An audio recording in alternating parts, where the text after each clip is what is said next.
আসসালামু আলাইকুম। আশা করি সবাই ভালো আছেন। আলহামদুলিল্লাহ আমি অনেক ভালো আছি। তো আজকে সকাল থেকে ভিডিওটা শুরু করলাম আরকি। তো এখানে দেখেন হইছে আমার ছেলে বমি করে একদম কি অবস্থা। তো আজকে অনেকদিন ধরে মানে ও অসুস্থ আছে অনেক। তো আজকে রান্নার দায়িত্বটা হইছে আমার উপরেই পড়ছে। তো আমার আম্মু এখানে আবার তেলাপিয়া মাছ আনছে। তো এগুলো আবার কুটি বেছে খুব সুন্দর করে গুছাই দিতেছে আমারে। যেন রাঁধতে যেন কষ্ট যেন না হয়। তো আমার আম্মু একদিকে যাবে। এজন্য মানে আমাকে রান্না করতে দিছে আরকি। তো যে হালে গরম পড়তেছে প্রচুর, এই গরমে হয়েছে আমার ছেলে মানে অসুস্থ হয়ে গেছে বলতে প্রচুর বমি করে। তারপরে হয়েছে গিয়া মানে কিছু খাইয়ে মানে রাখতে পারে না পেটে, মানে সব কিছু ফালাই দেয়।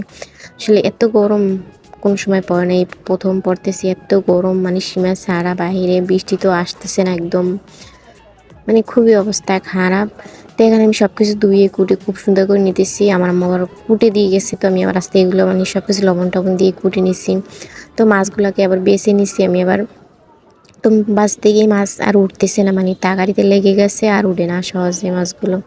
তো এখানে আবার আমি আবার করছি মশলা কষাই নিতেছি ভালো করে। তো আমি আবার আমার স্টাইলে রান্না করতেছি। তো আমার আম্মু তো তেল বেশি দেয়, মানে আমি একদম তেল কম দিয়ে খুব সুন্দর করে রান্না করতেছি।